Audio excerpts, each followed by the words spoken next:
Are you in need of any assistance today, sir? If there is one question that I see the most in every motorcycle forum that I'm in, it's this: help! My bike won't start. To be honest, the majority of these posts are just pretty damn annoying because typically they don't have any more information in the post other than the request for help. No troubleshooting, no I was doing this and then the bike did that, and not even a clue as to where the owner is during diagnostics or even if they're capable of doing any diagnostics. When I see these posts and I'm feeling particularly charitable, I will respond with something like this. Look, your bike needs 3 things to run. Fuel, which is a mixture of both gasoline and air, compression from the cylinder, and spark to ignite the fuel at the correct stage of compression. Okay, look, if you can't sort out which one or which combination of these things is preventing your bike from running, you will have a tough time getting advice. No, wait a minute. You will have a tough time getting the correct advice. So before you go post on a forum or a subgroup for help with a no start, here are the top 10 things to check when your bike just won't start. Now I've broken this list into 2 sections. The bike turns over like it wants to start via the starter button on the right handlebar, and when the bike does not turn over to start under its own power. Now these lists are in order of what you should check first. So let's start, no pun intended, with a no start and the bike does not turn over when you turn on the key and press that starter button. Maybe you just hear something like this.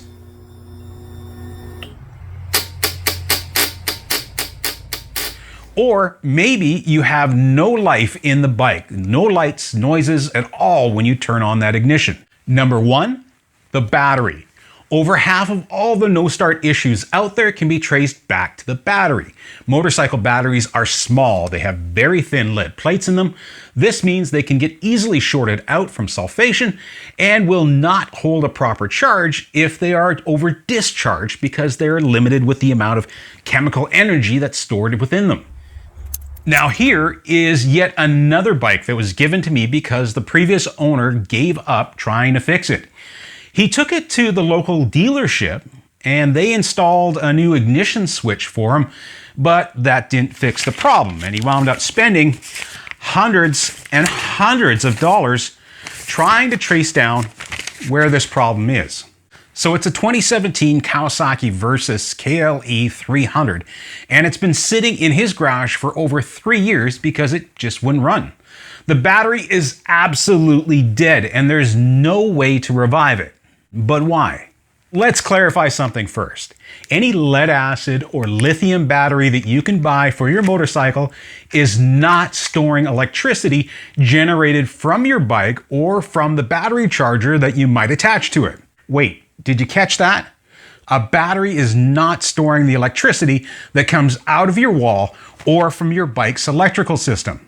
The current you get out of a typically charged battery comes from a chemical process where negative sulfate ions and positive hydrogen ions are exchanged between lead plates. Without rehashing the trauma of your freshman year high school chemistry final, what you need to know is that the chemical processes within your lead acid battery are always occurring, whether there's a load on your battery and your bike is drawing current or not. The result of this process is the growth of sulfate crystals, referred to as radical sulfates. These ions are of critical importance and allows you to actually recharge a lead acid battery since they bond with the chemicals preloaded into the battery and reconstitute the sulfuric acid required in the battery electrolyte. If left without a DC charge current, the sulfate forms crystals on the positive battery plate and grows and then eventually shorts out for the battery cell when they make contact with the negative plate in the cell.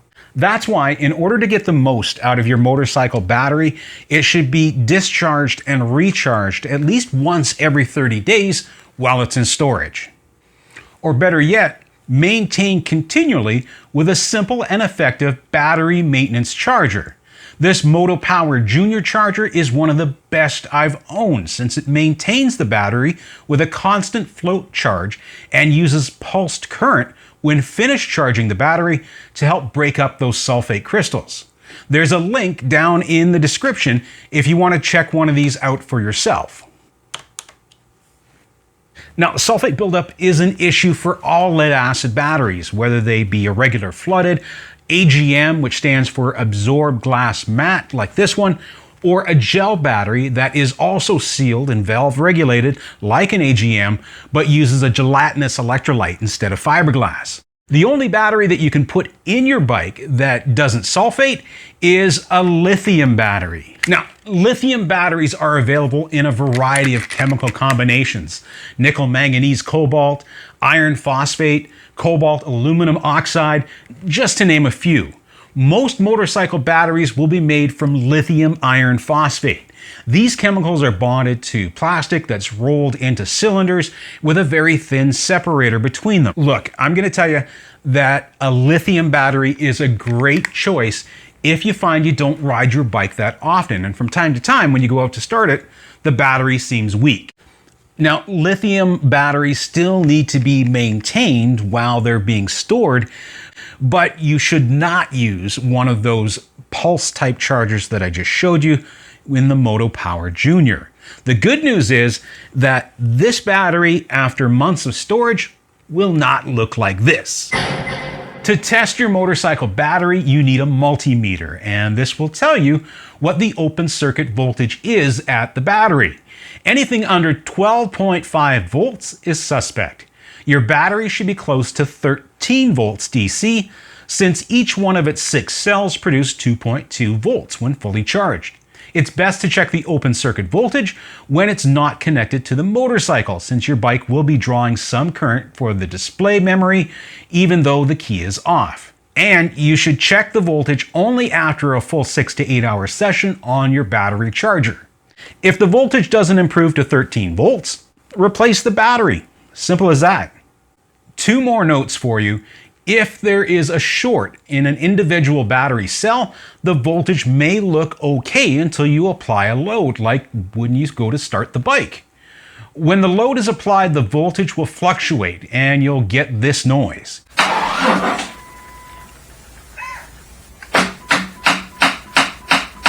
Now, even if your motorcycle is cranking over on the battery power, if that voltage drops below 12 volts DC, the ignition system may not fire and there may not be fuel going into the combustion chamber. If it's a lead acid flooded AGM or gel battery and it's older than 3 years, it should probably be replaced, since 3 years is about the life expectancy in most climates. Now, if you live somewhere where it's very hot most of the year, the lifespan will actually get shorter. When replacing your battery, make sure to follow the instructions for filling and sealing it. The battery should be given a low amperage charge for at least 6 hours before putting it into the bike. A low amperage charge is 15% of the amp hour rating of the battery.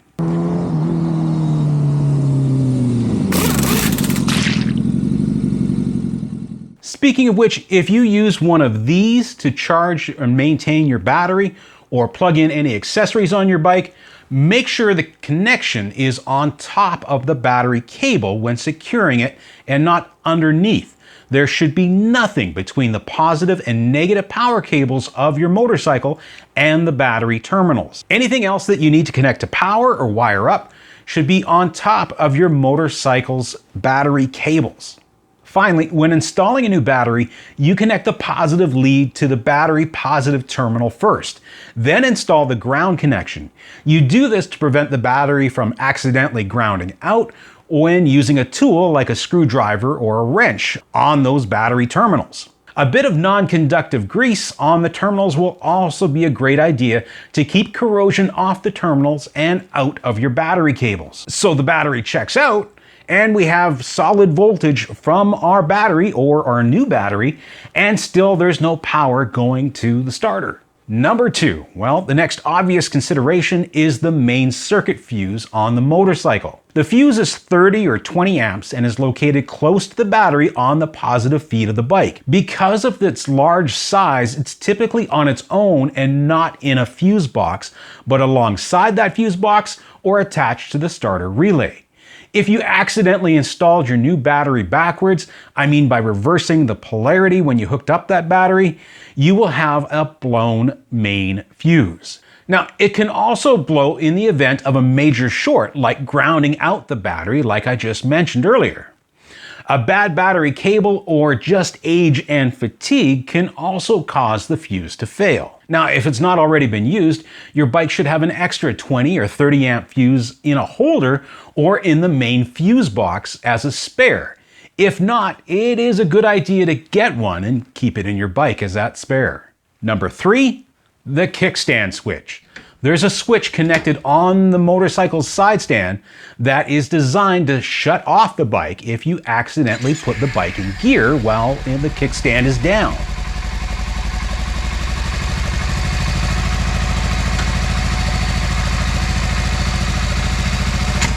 This switch fails regularly because it's located in one of the least protected areas of your bike. It's blasted by water, dirt, oil from your chain, and it's in a vulnerable spot if the bike ever goes down on the left side. The good news is that this switch can be defeated by simply unplugging it from the harness.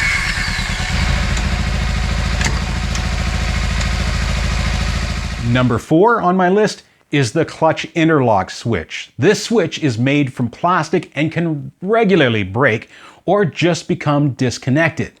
Now, in most cases, if this happens, your bike will start as long as it's in neutral, but won't start if it's in gear with the clutch pulled in.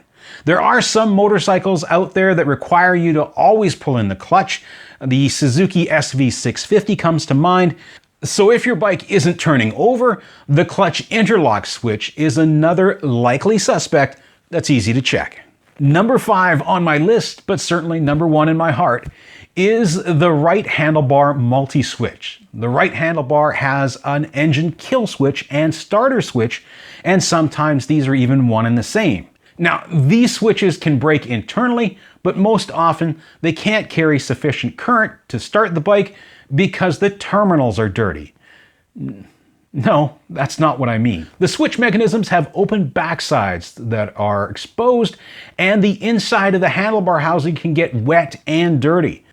Now, the switch can also get bound up with dirt, and this will stop it from moving into the proper contact position. Now, the cure for this is pretty simple. Remove the switch housing from your motorcycle and clean it with WD-40 or some other electrical contact cleaning fluid. I know sometimes it looks like I fix everything with WD-40, but results speak for themselves. Next time you have a faulty signal light, headlight, or starter, be sure to check this minor quick maintenance item. Lubricating your switches with penetrating fluid will also make the switches move much more easily. So it's a good idea to do this every few years, especially if you have a motorcycle that's stored outside or in a dusty parking garage.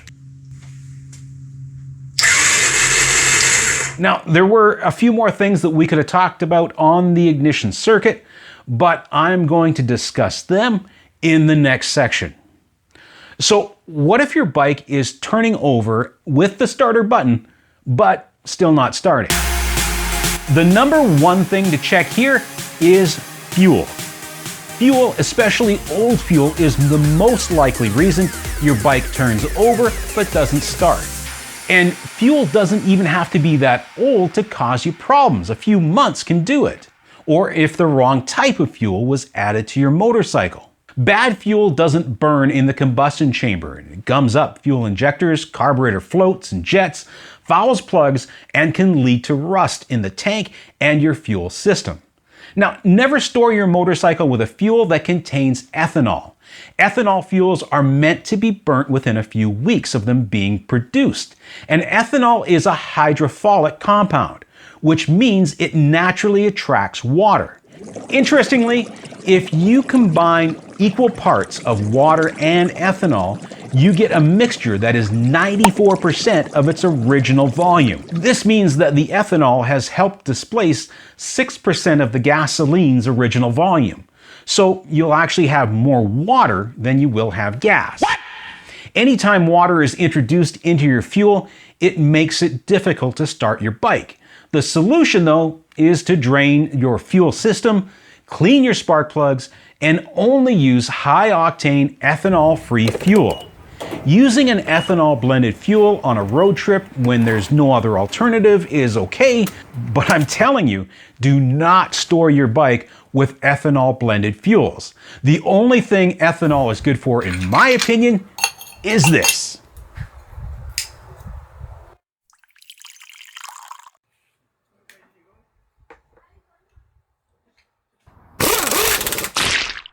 Now, number 2 in this section is going to make some assumptions. Here, first off, is the bike has good spark at the spark plugs, and the bike is carbureted, but no fuel seems to be coming through. Now, I would look at the carburetor and fuel petcock, because a clogged carburetor can't flow any fuel and requires disassembly and cleaning, preferably by replacing all of the jets with new ones. Now, spending a few $100 on a jet kit will save you hours of grief, and changing them out will make it easier to clean the carburetor properly. A broken or clogged petcock is another area to check. Now, most late model carbureted bikes have a vacuum operated petcock, meaning that the vacuum from a running engine is required to flow fuel through the petcock. There will be a rubber vacuum hose running from the intake area of the engine to the petcock. Now, if this hose has fallen off, cracked, gotten pinched, or is some otherwise compromised, your carburetor will not be getting fuel. There's also a screen on the petcock inside the fuel tank, and if there's dirt flakes or rust or varnish in the tank, they will clog up this screen mesh and make it difficult to get fuel out of the tank. Now, for number 3, what if the bike turns over but there's no spark? Now, whenever you're checking for spark, make sure to pull the plug that was in the bike and check it along with a known good plug and see if you get any spark while turning the engine over. If the plugs don't spark, then it's likely the coil sticks, or if you have an older bike, the plug wires could be at fault here. Check another cylinder if you have another one on your engine, and swap out the coil with that other side, or a new coil if you have access to one. The other thing you can do with a coil or stick coil is use that multimeter to check resistance. Consult your own bike's service manual, but most stick coils require 1.2 to 1.6 ohms resistance measured between the 2 low voltage leads on the terminals. Now, while you're there, be sure to check and clean the low voltage connectors that plug into the stick coil, or the connections to the ignition coils that are on an older style bike. With most issues around stick coils, the problem is moisture in the connector or a broken wire on that low voltage connector. The coil stick not sitting down properly on the spark plug is also another common problem. And once water makes its way into that area around the stick coil and spark plug gallery, it can short out the high voltage discharge. If your plugs are wet and fouled, but still spark, then we have a fuel quality or fuel mixture issue. Not enough air is getting into the combustion chamber, so check your air cleaner for blockages, but more likely it's bad fuel that needs to be drained and replaced.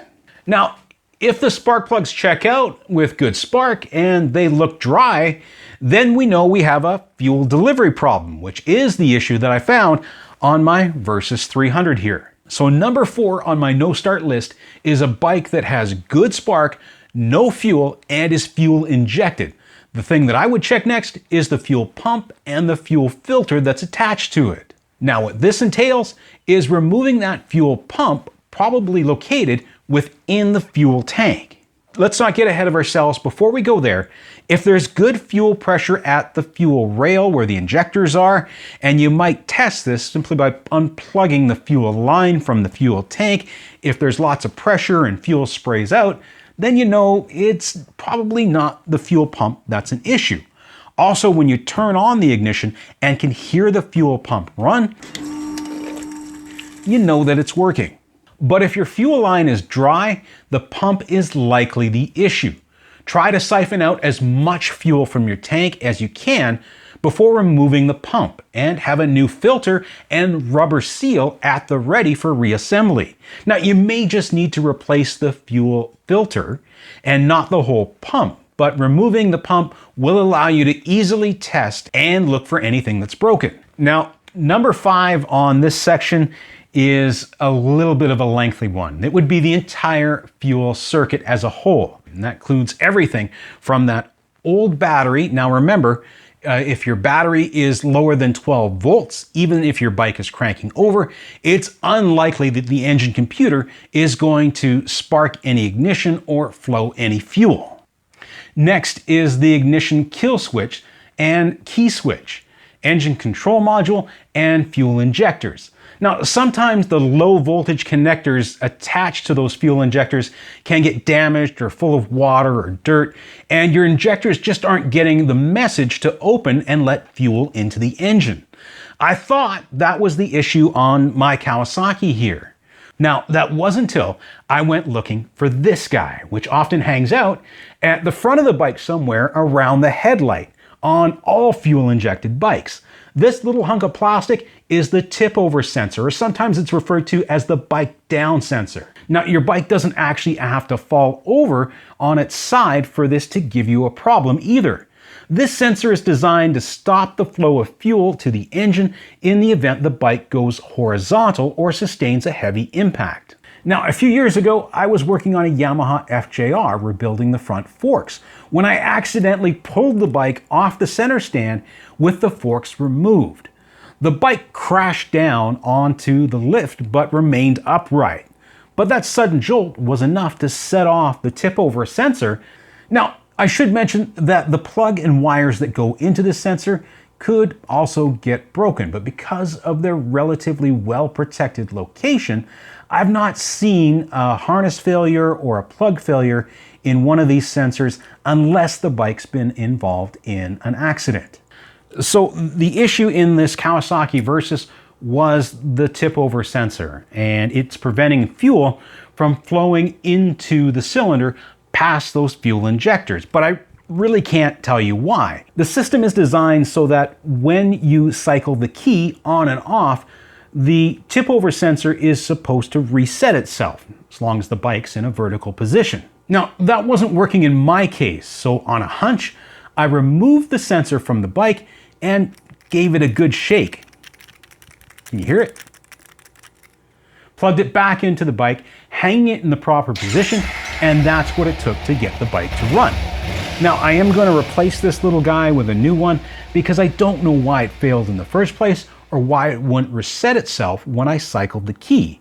But the fuel delivery circuit on a fuel-injected bike requires a lot more thought and testing to figure out what's working and what isn't. Now, I'm going to caution you, when fuel isn't flowing on a fuel-injected bike like this one, it isn't going to be the engine control module or the wiring harness unless there's obvious damage. What it's going to be is little sensors like this one and the connectors that go into them. Now, I'm sure you have your own no-start motorcycle story, so be sure to put it down in the comments section below. And if this video helped you out with your own no-start issues, be sure to let me know down there as well. As always, I do appreciate a thumbs up for the videos and the odd super thanks from loyal viewers just like yourself. Now, the next time somebody has an issue or a question about a no-start in your forum or Reddit subgroup, you can just send them a link to this video and save yourself some time. Hey, until next time, be sure to ride safe.